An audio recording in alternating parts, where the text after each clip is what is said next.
former Finance Minister, Mr. P. Chidambaram. Mr. Chidambaram, thank you very much for joining us. If the government does not intervene, now by way of reducing taxes, there could be a possibility of petrol and diesel prices crossing even 130, 135. Do you think that the government must intervene, or why is the government not intervening? Intervention by whom? The government is most greedy. It is the government that should intervene and bring down the prices. And the way to do it is quite straightforward. It is to reduce the central taxes and then persuade the states to reduce the taxes. But the central government increases the taxes practically every day or every other day because it's the greediest government I've come across. It relies on a single source of revenue to sustain its expenditure. It is collecting today 33 rupees a litre on petrol and 32 rupees a litre on diesel, which is extortion. Okay. Mr. Chidambaram, the government's argument is that this is a crucial way of funding the welfare schemes, particularly in a COVID scenario, a sort of a bitter pill. You have options. If you don't know what the options are, I think you should consult tax economists and other economists to know the other sources of revenue. There are other taxes which can be modulated to increase the revenue.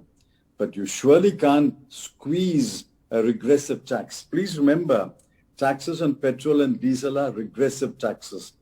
If a rich man buys a liter of petrol and a poor man buys a liter of petrol, they pay the same tax. It is a regressive tax.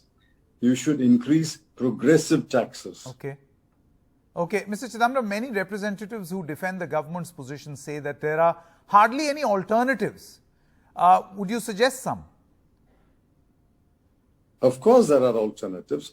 How did we run the government for 10 years? We didn't increase the taxes on petrol and diesel to such astronomical heights. How do other countries run their governments?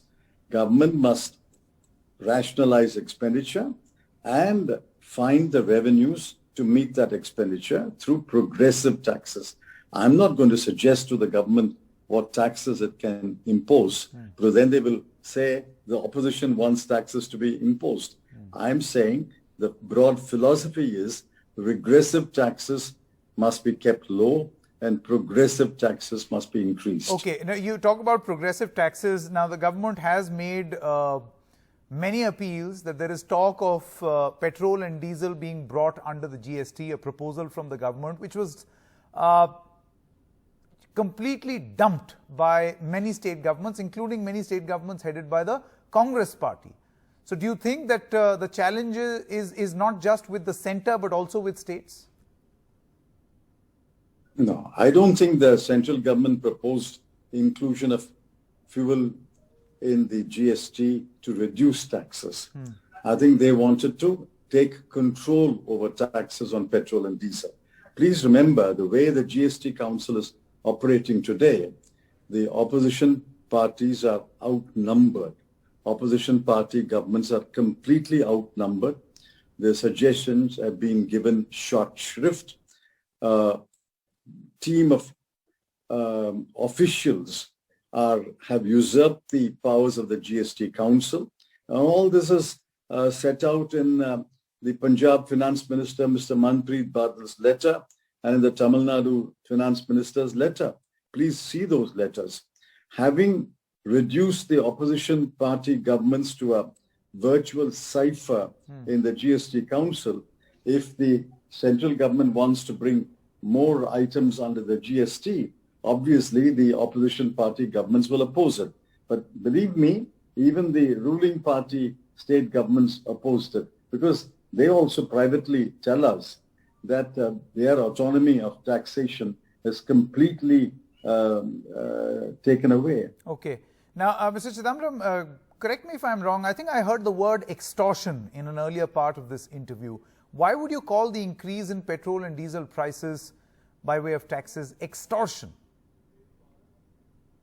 Because look at the proportion which the OMC gets, which the central government gets, and which the state government gets.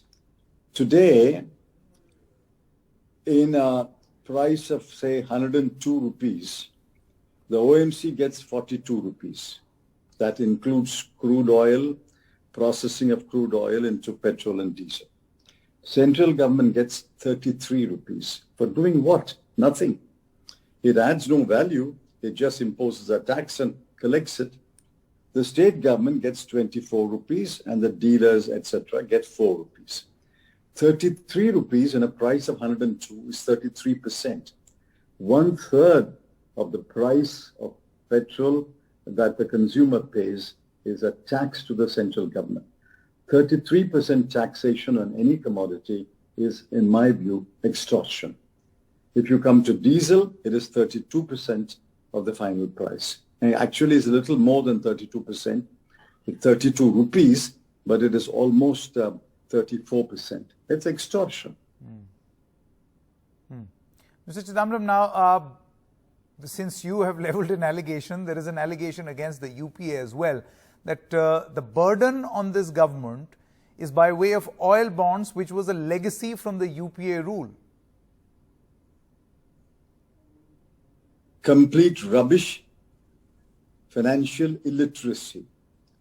I have pointed it out before that whether the government borrows or its surrogate borrows, a government-owned oil company borrows, it's the same. Because ultimately, the government assumes a liability to pay both the interest and the principal amount. So all that we did was leverage the balance sheet of the oil marketing companies to raise some money with a clear stipulation that the interest will be borne by the government and the principal will be repaid by the government.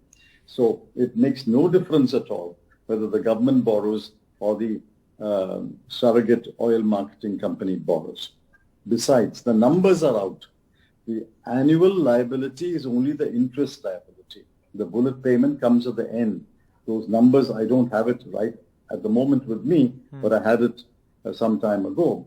The numbers show that the amount that they have to pay as interest every year is a fraction of the total interest payment of the government of India. This is complete financial illiteracy, which is the most charitable explanation. The other one is malicious propaganda. Okay. Mr. Chidambaram, how would you respond to the Global Hunger Index, where India's ranking is now lower than many other developing countries in the neighborhood? Some of the experts say that what is contributing to this hunger index is actually skewed planning and heavy taxation. Would you agree? Yeah, I would. We cautioned the government 2 years ago. When the pandemic broke out, we cautioned the government. If jobs are lost, incomes are lost. If incomes are lost, people do not have enough money to spend on food. At the same time, there is the disease itself which debilitates the human body. And people have to spend more on medicines, preventive as well as curative. Therefore, we pleaded that there should be direct cash transfers to the bottom of the pyramid, namely the bottom 20% or 15% or 25%. We also pleaded that free rations must be given in a larger degree, larger amounts to a larger proportion of the people. Now, both suggestions were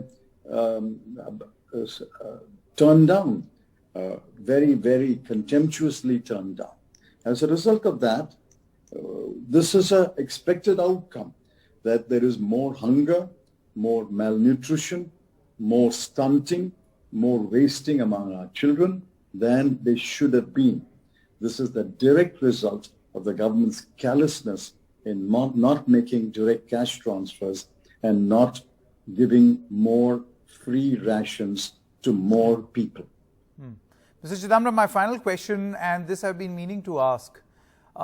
Whatever you seem to be saying right now, or we are discussing, seems to be very divorced from the way the markets respond. The BSE Sensex, for instance, is at 61,000 plus, and also looking at, a booming scenario in the future. Many people are very bullish, as they say. Now, this does not match with what you seem to be saying or suggesting. Why? They are. And I learned this lesson very early in my tenure as a finance minister.